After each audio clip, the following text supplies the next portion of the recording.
I agree. Oh, all right. Here we are. We're live in studio, broadcasting to you from the lovely Columbus, Ohio. Stephen, welcome. How are you, my friend? Thank you. Good. Good, good. Yeah, we were just joking before this started. We don't know how this was approved or how you and I I don't were know. allowed on, but here we are. Here we are. We bribed all the right people at Tray to get on here. That's right. But no, I do think that this is going to be a fun session. We're talking about a topic that I'm sure many of you have heard a lot about over the last few months and year here, AI and agents. My name's Nate. I'm part of the GTM team here at Tray. I've actually been at Tray for almost 8 years now. And this is not a joke. I actually did have hair when I started at Tray. It's since gone. But not to be outdone by my partner in crime here, Steven, I think you actually were one of the very first Tray users, if I'm not mistaken. Yeah. So like I've used Tray for I think over 8 years. Me for sure over 7 years. But yeah, like I was an early adopter back at DexYP, and then that churned into Thrive. Adopted it there, adopted it at Fireman, adopted it at Sascend, and then now I work here, which is weird. So yeah, Nice. it's been quite the journey. And not just Tray, you've used a lot of other automation Oh yeah, tools. yeah. So you're certainly one of those go-to people I've had in my corner over the years for all of the cool new things. And if folks aren't following Steven on LinkedIn, he's been doing a really phenomenal job empowering the community with a lot of the agents and content that he's been pushing out. So give Steven a follow. But Steven and I are here today. We've been on a bit of a world tour here lately. I think we've been to London, New York, San Francisco. I was in Detroit. And most recently, we were in Las Vegas last week at the Gartner App Summit, which was a really great event. Gartner did a really good job of getting a lot of senior level executives together, and a lot of those conversations were rooted in AI and agents. And Stephen, myself, the team there, we spoke to over 1,000 different contacts at the event. And Stephen and our CEO, Rich, they were able to do a theater presentation where we went through an agent demonstration of building it on Tray, showing how it actually works in production. And it got really strong reviews. And so what we thought we would do today is bring that to the masses here, open it up to the community and take you through a very similar demo. But before we jump into it, I think just in our travels here of late, it's been really fun over the last 2 years because AI is new for everybody. And I think the big difference that I've just seen in the community is a lot of people have genuine interest in learning what's going on in the market. What are people using? How are people adopting AI? What are the specific use cases people have deployed to production? Because this is new for everyone, right? This isn't something that has been deployed for decades and we're just rinsing and repeating it. This is brand new for everyone. And so those conversations at the App Summit and some of the other events that we've been to over the last few weeks have been really engaging, right? We've gone really deep with people in those conversations. And Stephen, you and I, we worked the booth. We were grinding it out for 3 days there in Vegas, sore feet, tired legs. I think you ended up perhaps bringing home COVID, perhaps. Yeah. No, if anyone's wondering why my voice sounds the way that it is, it's because I got the flu or something. It's actually not COVID. Okay. I took a COVID test. It's not COVID. So I think it's a good old cold or the flu or something. So Yeah, we joke. This is your Michael Jordan flu game today. yeah. You're still showing up for the people, ready to show them what's possible with Tray and agents. So we appreciate you for that. Thank you. But I thought we could start just having just casual conversation about this. I'd be curious, Stephen. You chat with a lot of folks. What stood out to you at the event? What type of conversations were you having there? Yeah, during Rich and I's presentation, before I even dove into the agent builder or anything like that, I asked the question, like, how many people in the audience? And there was several hundred people in front of me. Mm-hmm. And I asked, like, how many people here have built an agent? And there was probably like, of 300 some odd people, 15 hands Yeah. raised, which really surprised me. It actually threw me off. I'm like, of all the events that we went to where I would expect, engineers and IT people and people who are at the forefront of the technology, I would imagine 30, 40, 50% of the people to be raising their hands. And it shocked me of just how few people, right? And then even people who are coming to the booth and stuff were saying like, oh, like I've been looking into this and stuff, but like not a lot of people who actually have like built them from the ground up. So that surprised me. Yeah, that's funny. I actually, after the event, I wrote down some notes. I try to just like capture what some of those conversations were and themes were throughout the event. And what I wrote down was an undercurrent of anxiety. A lot of the people that we were chatting with, pretty consistently, folks are coming up, and there's this sentiment that they're behind in their AI adoption curve, which I think a lot of that comes from every time you open up LinkedIn or TechCrunch or turn on the news, you hear about AI agents. Companies I think are doing a really good job of using some of these production, quote unquote deployments to help out their stock prices a bit.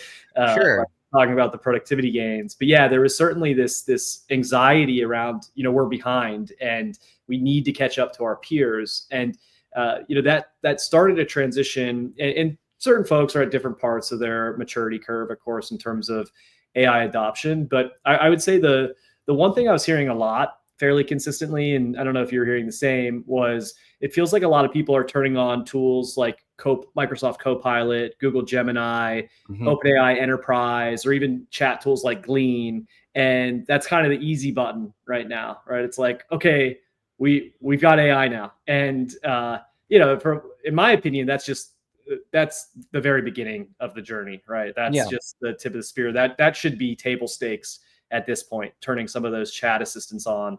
I don't know if you're seeing similar trends. Yeah, it's like, let's turn it on, let's play with it. They see some success, and then it's like, well, then what? Yeah. Right? Like, okay, it's great at doing this one little thing, but we got, this department over here with this use case, and this team with this use case, and then we have like all these other technologies that we need to like plug into and stuff. And it's like, okay, great. Do we get another like point solution and another point solution and another point solution? And I think that's where the anxiety is coming from too, because you got the your board and your senior leadership saying AI.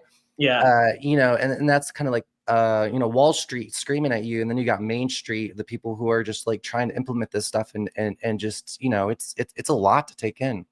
Yeah, that was also entertaining. A lot of the folks who came up to the booth were the ones who have been tasked with AI adoption, and a lot of them would kind of laugh, like, "Hey, what are you guys doing in terms of AI?" It's like, "Well, my CIO told me, or CEO told us this year we need an AI strategy," and it's like, okay, like you're starting from square one. Where do we go? And so there was, like I mentioned, the conversations were really great, and it's fun because people are genuinely curious, right? People really are trying to learn, how to adopt this. And yeah, that chat use case that you're talking about, I think that was all of our first real experience with an AI application, right? Is everybody went into ChatGPT in 2023 and saw the power, and I think it was pretty clear that how this is going to impact our personal and professional lives. But I feel like that's still where a lot of people are, and I wrote down this other point where what those chatbots are really good at are telling you an answer, right? They can go find an answer, and some better than others, right? But what the area that we're focused on from a Tray perspective is getting that answer, like I mentioned, is table stakes. You should be able to do that. What do you do after you get that answer? And so really what we're focused on and where we're investing a lot of time is actually going and executing something based on that answer in an autonomous manner. Yeah. And per your point, I really do feel like that's kind of phase two of this journey is, sure, get the answer, but then we need to be able to act in these enterprise systems. And I think that is currently a blocker.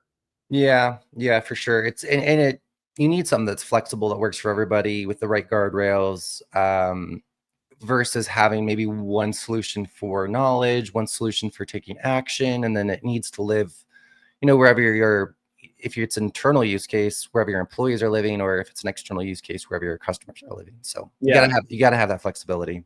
Yeah, and back to your point too, if you think about the journey, it's turn on the chatbots, the OpenAIs, Gleans, so ons of the world. And then it's as you said, let's go turn on all of the assistants that are available in our best of breed SaaS applications. And in a funny way, it's actually pretty good for Tray and other integration providers because we're somewhat repeating the same mistakes that we made with SaaS in the early days, right? We all went out and bought these point SaaS solutions. And that's why tools like Tray exist, is to be able to connect these disparate tools. And we're effectively doing the same thing with AI, right? Where we're starting to go out into those same disparate tools and just turn on the AI enabled features. Now, the issue with that is it's very siloed, right? Those assistants will be quite siloed. And if AI is really good at anything, I say it's really good at being confidently wrong, right? Like it's very good at that. And so, imagine the context where you're trying to get financial data out, or you're trying to get customer support data out, and all that agent has is that siloed slice of data. It's going to be incomplete, right? And so that's, I think, an area where folks are struggling. And then there's this other kind of trend. A lot of the major players have started to invest in new protocols like MCP, A2A, et cetera. We're learning all these fun new acronyms. And that was one of the things I was curious about to learn at the event. Was I was asking a lot of folks, like, are you using MCP? Are you using A2A today? And I even went as far as going and meeting with the company who is well credited with building out that A2A protocol. And I couldn't get practical use cases, right? And so whilst, it's exciting, and I have no doubt that their AI and agents are going to demand new protocols, it's still really early in that regard too. And so, yeah, and if you're deploying this stuff, security too, like a lot of people came to the booth, and I asked them, I'm like, what's keeping you from doing this? And a lot of people were just like, it's hard finding an LLM or an AI provider that, is HIPAA compliant, SOC 2 compliant. You have all these, someone breathing down your neck to deploy it. And then, you're just like, well, we're in the EU. We got to like have regional hosting and GDPR. Like, I had a prospect call a couple of weeks ago, and they came to me and they're just like there's so many providers out there right now who can't do regional hosting. If you can't do regional hosting for data, like GDPR is pretty much, you can't be compliant with it. So there's a lot of quick solutions, there's a lot of point solutions, but when you're an enterprise org or even an SMB with regulations that you have to follow, some of these tools just fall apart. Like you just can't deploy it. Yeah, the last trend I wanted to bring up, and I should have done more prep for this meeting.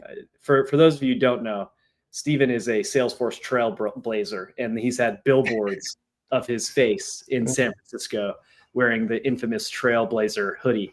But the one thing I heard very consistently was a lot of frustration with Agentforce, where I think that that ecosystem play that Salesforce is going for, where they want you to live entirely within the Salesforce ecosystem, right? They want you on CRM, data cloud, MuleSoft, Slack, et cetera, et cetera. And yeah, I consistently heard, we've tested out Agentforce and it was a lot harder than we expected, and have somewhat abandoned it. And you're much closer to that Salesforce community than I am. I don't know if you've heard other things. Yeah, I mean, it's kind of there's just a lot of angst around it. It's like, oh, this is a really cool thing, but then it's like another thing I have to pay for. And then like the way that you pay for it was based off of conversation, not really conversion or anything like that. And it seemed expensive and it was hard to predict. And then they shifted the way that the pricing worked a little bit. So, and then it like you mentioned, it's Salesforce. So it's in the Salesforce ecosystem.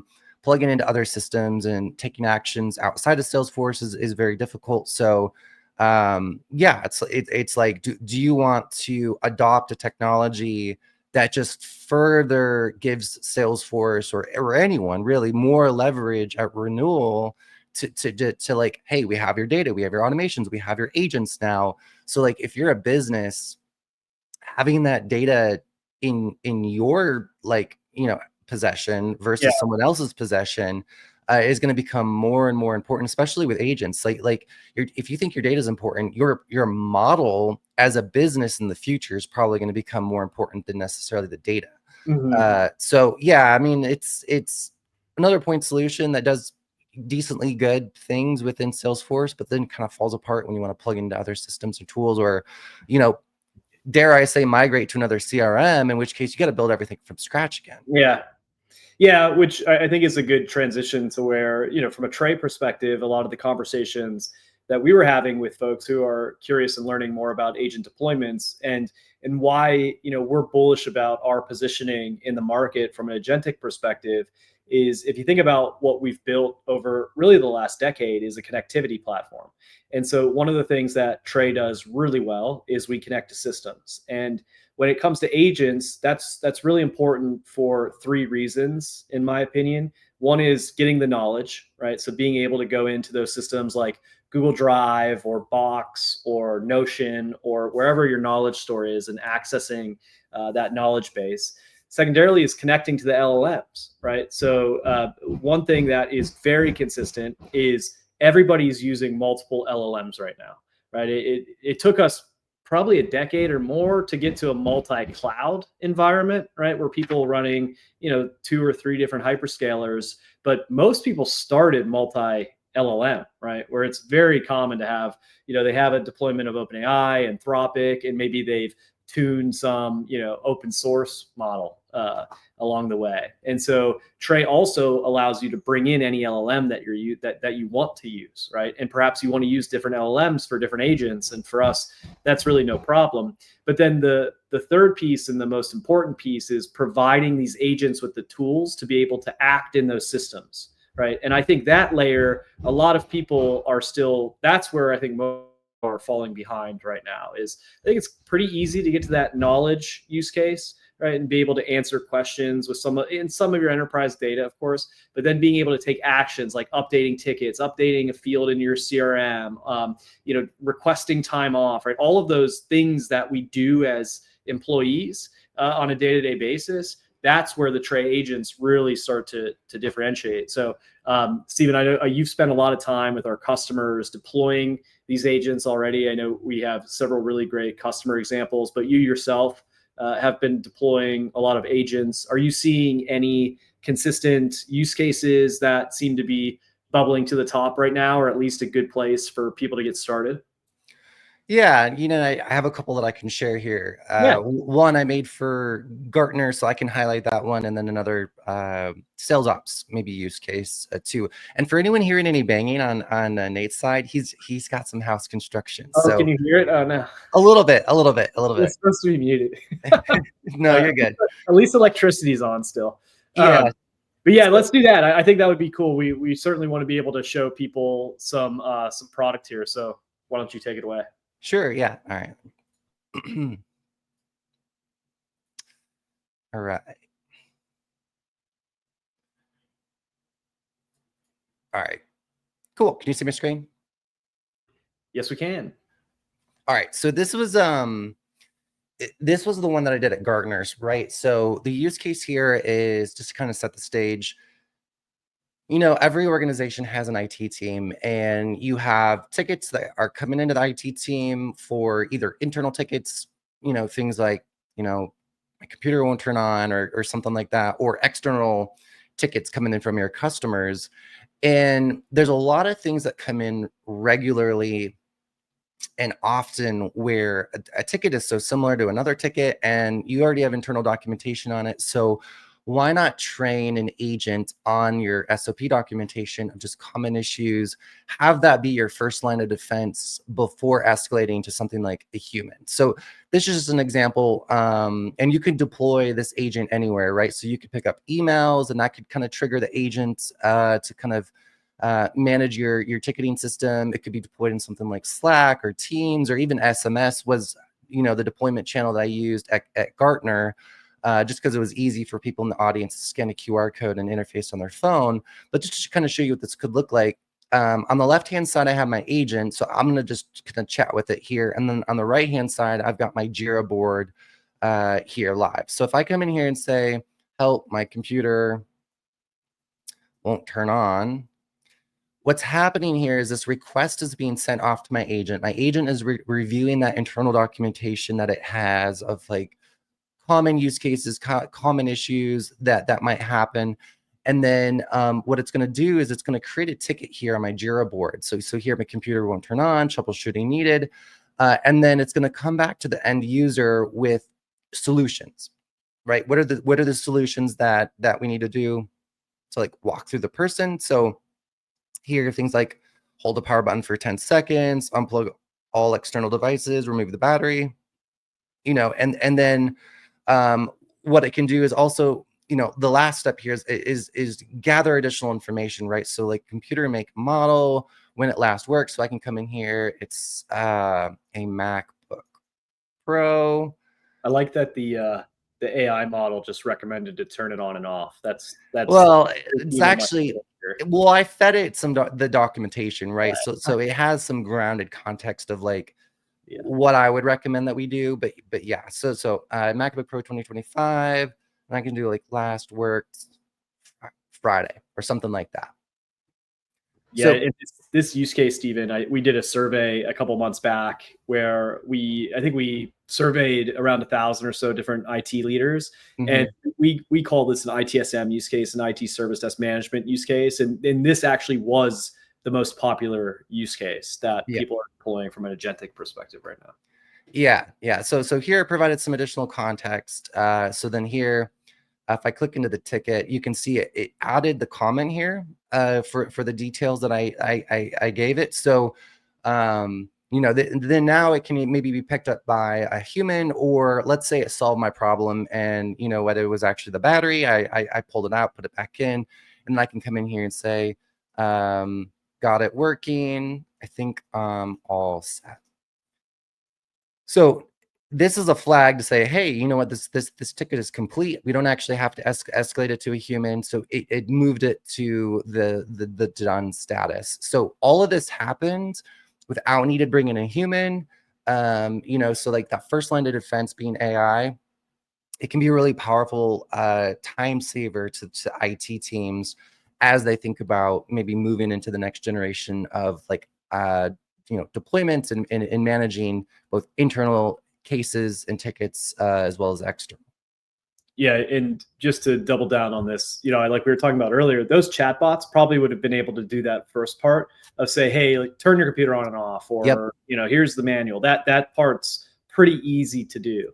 But where Tray really starts to differentiate, like we were talking about earlier, is that action piece. So going into Jira, creating the ticket, et cetera. And frankly, that's pretty simple, right? Like this is one of the more simple use cases that we have. We have agents like this who can actually triage like a password reset, and based off of the individual's role and the governance within the organization, can go out and actually reset someone's password or provision them access to a system that they should or should not have access to, right?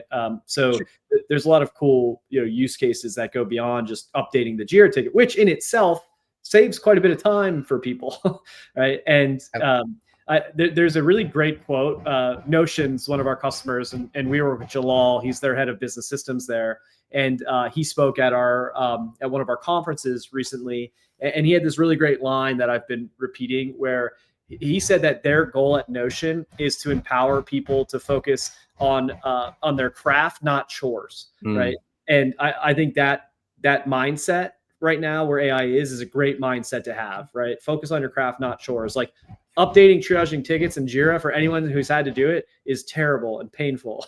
So how much of that can we automate, right? And there's a lot of those tasks across all parts of your organization. Yeah, and before I move on to the next use case too, I'll just pop the hood a little bit. So like, here are the tools that this agent has the ability to do, right? So this is where it's referencing that documentation. And then, it can search and find tickets as well as update and create them. But if like I dive into like the create one, which is what happened here, it's not a terribly complex tool as far as the functionality goes. Let me see if I can find it.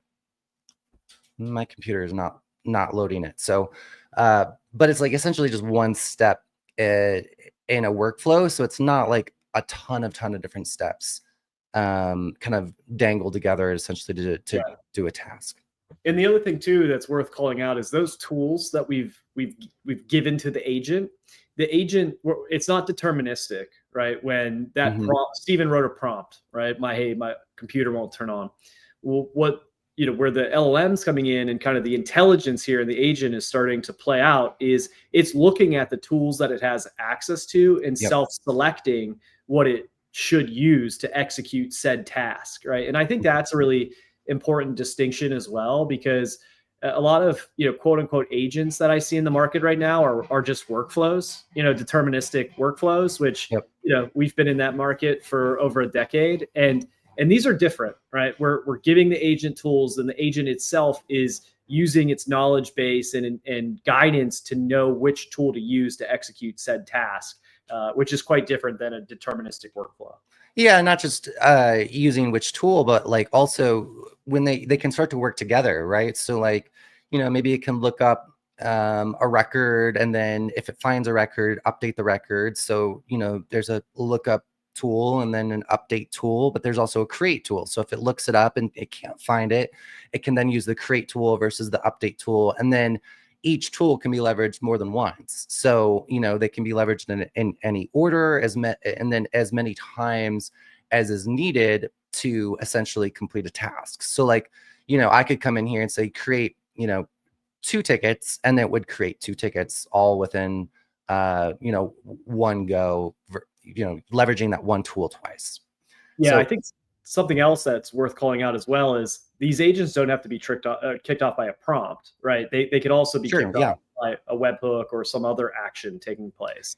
Right. Like let's say you already have an intake process for tickets. The creation of the ticket could actually kick off the agent where, once the ticket is created, maybe you have like a new ticket come in, then the agent picks up this new ticket and then it processes it versus it being like, chat interface, or like an email comes in, right? So definitely doesn't just have to be the chat.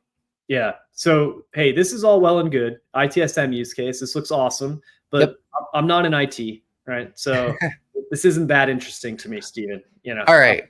So I'm on the revenue team. You're on the revenue team. You're in sales team. So let's maybe use a sales use case here. So here's a completely different agent. It's my Salesforce sales ops agent here. So let's say you want to know like how many accounts. We'll just ask it a question, right? It's like a search question. So how many accounts do I have? And then this agent has the ability to write SOQL queries just on the fly. And this agent is also object agnostic and field agnostic. So it's going to be able to see everything in Salesforce, and it's going to be able to, take action within any record within Salesforce, which is just really, really cool. So there's 33 accounts. You're in sales. So let's say, are there any accounts at risk? So there's a field at the account level. I think it's called like a health field or something like that. And it has like poor, medium, or good as far as like a health flag. So I'm asking, of my 33 accounts, are any of them at risk? So it's going to pull all those, accounts, look at the fields, and then determine if any of them are going to be at risk. So there's one account at risk. It's called Cypress Learnings. The account health is poor. And then also the renewal date is actually in here, actually a couple of days. So let me now take action and not just ask questions for this agent. And I can do something like this. Creates a task for me to reach out to them, relate the task to the account and contact in that account, and then draft an email within the task for me to send next week. So lengthy prompt there. Pretty lengthy prompt, but very complicated, right? So I'm saying I want to create a task. I want to relate that task to the account and the contact at that account. And then because we're talking with LLMs, I want it to draft, which I spelled incorrectly. It'll figure that out, I'm sure. I want to draft an email within that task that I can use in my outreach next week. So here we go. It did it. So if I try to find that account, which looks like it's here, here's my task. You can see it was related to Brandon Walton, which is the owner of Cypress Learnings. It's related to the account here. And then here is the email that it's written for me that I can literally just copy and paste. And like if I gave this agent the ability to actually send emails, which I totally could do, it could actually just handle all of this for me. But like it working across objects and relating things together and taking action is just like, it's mind-blowing how good this is getting. And then of course the email is like personalized, right? It's putting in, you know, Brandon's name and whatnot, all within here. Yeah, and you had built another agent that we use internally, which is a pretty simple agent where after every call, it takes the transcription, it finds the key data points that we at Tray care about as a sales organization, automatically updates those fields in Salesforce, and then creates an email similar to this, which it's just really powerful because that probably, you know, everyone hates updating Salesforce, right? Focus on your craft, not chores. Updating Salesforce is a chore. Yep. Right? I've never met a salesperson who loves updating the CRM. And so, you know, subtle things like that, it probably saves 30 to 45 minutes after each call, right? Because you don't have to go in, take your notes, update Salesforce, write the email, etc. So there's some really powerful stuff. And I know we're running out of time here. And the reason why, you know, we wanted to talk about these two use cases is because really at Tray, when we think about the power of the platform is we talk about one platform for every agent. What I mean by that is we have the ability to deploy agents that could span across IT, marketing, sales, support, finance, HR, etc. Now, all the construct is going to be the same, right? So that workflow or the agent that Steven just showed, that workflow of being able to type something and get a response back, imagine doing that with your HRIS system, right? Mm-hmm. Perhaps you have Workday or something of that sort, and you want to log PTO, right? You could do it directly from a chat interface versus having to go log into one of those downstream systems. And so, you know, there's really limitless use cases that you can start to build on the Tray platform, which also brings a host of other advantages around, you know, agent hierarchy, right? Orchestrating agents, the ability to look at logging details, the governance, the security of it all, of being on one platform. So we could talk about this for probably 2 more hours or so, maybe.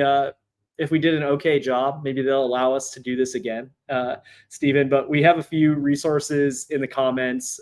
We launched an AI agent strategy playbook yesterday, which really made me excited for football. It's got like a football season feel to it. So check that out in the comments. You can download that. And Steven and I are always eager to chat with folks. So if you're on this call and have additional questions and want to reach out to us on LinkedIn, we'd be more than happy to grab 15, 20 minutes and go through some more details. So with that said, Steven, thanks for the time today. Good job showing up here. You know, I think you did good. You powered through that. We had you sick, construction at my house, but we made it. And hopefully it was helpful. So good stuff. Yeah, no, this was fun. Cool. We'll see if they invite us back. We'll see. All right, everybody. Thanks for joining us today. We'll talk to you all soon.